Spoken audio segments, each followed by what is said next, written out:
The internet has become a popular place to look up audience reactions to movies, see the pre-release response, and look up box office predictions. The logical thought process is that places like Reddit, Twitter, YouTube, and other social media platforms provide an accurate snapshot of what people think of the movies being released by Hollywood every week. However, the reality is that the online film community exists in its own bubble, with its own biases and preferences that tend to be different from the general public. This is especially obvious when it comes to box office prediction and analysis, but can manifest in other areas too. I personally love predicting and looking up information about the box office numbers. But when I do that, my number one rule is that I put aside my personal opinions of their quality, because the box office reflects the ticket-buying tastes of billions of people, and the rest of the world does not share my opinion. The clips and trailers released of Aladdin, for instance, were widely mocked on social media prior to the film's release.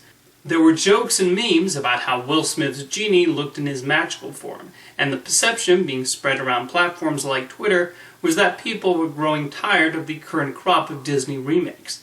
I myself made the mistake of seeing the downvotes on YouTube and those online reactions and thought the film would underperform. How wrong I was, as Aladdin has now made over $1 billion and has been having incredible staying power. As I record this, Aladdin is currently spending its 11th week in the domestic top 10. It's okay to be wrong about box office predictions. They're called predictions. But something I don't like seeing is when people's predictions are mocked. I'm sure if someone had said Bohemian Rhapsody would make $900 million, they would be greeted with, Queen's not that popular. And yet, it's also worth pointing out that online spaces like Reddit tend to be more occupied by 20-something male voices. And I say this as someone within that demographic. But the result is that action films and superhero movies are more likely to grab the attention of that group more so than romances and family films. As such, there is a demographic bias towards and against certain genres. Crazy Rich Asians was widely predicted in certain circles to be a minor cinematic player, appealing to only a niche audience. I saw predictions that made the argument that romantic comedies don't sell, and even statistics brought up about the Asian population in North America. Instead, the film became very successful and seen as a smart investment on Warner Brothers' part. Like I said, people will too often let their own contempt towards a certain movie affect their predictions, and think since it does not appeal to them, then that means nobody else is interested either. The Emoji Movie was largely predicted as a flop prior to release, as it became the internet's punching bag all summer, and it was a film that was derided from the second it was announced. I saw a Twitter poll asking users whether the Emoji Movie or My Little Pony the movie would end up being the bigger hit. My Little Pony won in a landslide, but the real-life results ended up reflecting a different reality. In the case of family films, so many factors are involved in their success. Are children interested? Are their parents interested? How much will nostalgia play a role if it's a sequel or a remake to an earlier property? In the case of animated films, are the visuals appealing to a wide audience?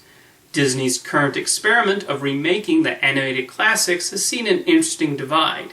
You see a lot of hatred and derision towards these new movies online, but the general audience loves them. Maybe the people more likely to complain about the remakes are more likely to voice their frustrations online, perhaps?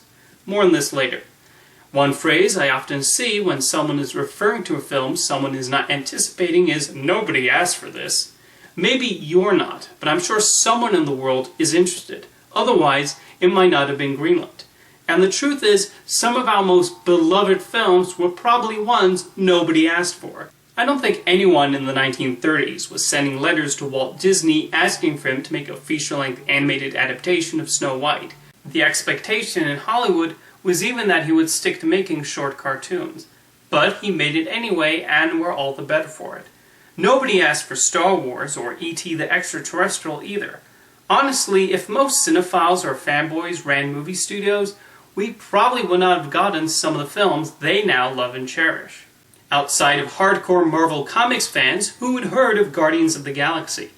Kevin Feige of Marvel Studios decided to make a space comedy with a talking raccoon, his tree friend, and one of the secondary players on Parks and Recreation was seen as really scraping the bottom of the barrel in terms of properties they owned.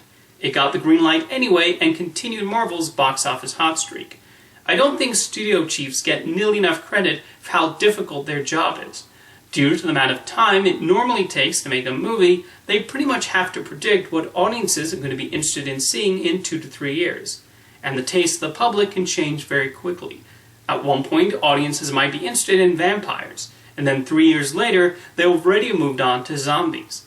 Contrary to popular belief, most studio executives want to release good films, but a promising idea might end up being executed in an underwhelming way, and they're now stuck with a movie that might require re-editing, or they're forced to market a dud.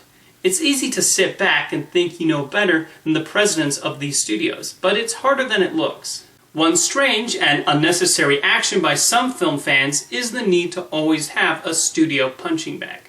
For some reason, every once in a while, a studio will be viewed as always terrible, always responsible for bad movies, and never once greenlighting quality product, conveniently ignoring when good films are produced and distributed by them. It's hard to believe now, but Disney was a punching bag some 15 years ago. Then 20th Century Fox got that treatment. Then Sony Pictures, and now Paramount is the studio that's currently being mocked. Why? Why is this necessary? And frankly, a lot of the time, it's completely unjustified. No studio has a 100% batting average. That's impossible. All the majors currently and will continue to put out good films and not so good films. That's just the nature of the business. This need to point and laugh also ignores the incredible legacy of these studios and their impressive catalogs. The upcoming Sonic the Hedgehog movie seems to have been the major instigator for Paramount's current mockery, plus recent flops like Monster Trucks. But do you know what Paramount has also made over the past few years? Rocket Man and Mission Impossible Fallout and A Quiet Place, and they even made the Transformers series respectable with Bumblebee. I bet the other studios would love to have made those movies. That's not even getting into their large amount of classics like The Godfather, Sunset Boulevard, The Lost Weekend, and Reds. So how about we cool it with the Paramount hate? It does not help anyone. One particularly ugly part of the online film culture has popped up regarding the recent Disney remakes. Now, if you don't care for these movies, that's alright. I myself was underwhelmed by the 3 released this year.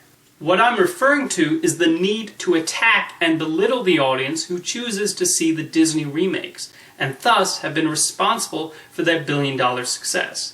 They're not zombies or sheep or some other derisive term thrown their way. Disney is not forcing people to see their movies. They just greenlight them, produce them, and market them in the hopes that maybe enough people will want to check them out. Not interested in the new Lion King? That's valid. You have other options on the marquee, like the new Quentin Tarantino film, or A24's latest independent darling, The Farewell.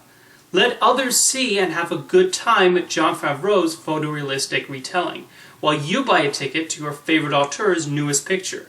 Did you know Richard Linklater has a new film opening next week? Complaining about other people's viewing habits or what appeals to them just feels like a waste of time in my opinion.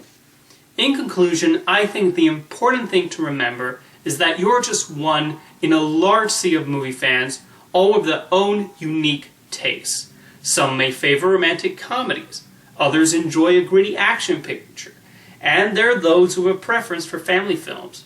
Thankfully, studios are greenlighting and releasing all sorts of movies, either in theaters or for the increasingly growing world of streaming. And while the pool of internet users you come across seem like they provide insight into what everyone thinks, you're only getting a small sample. See you next time.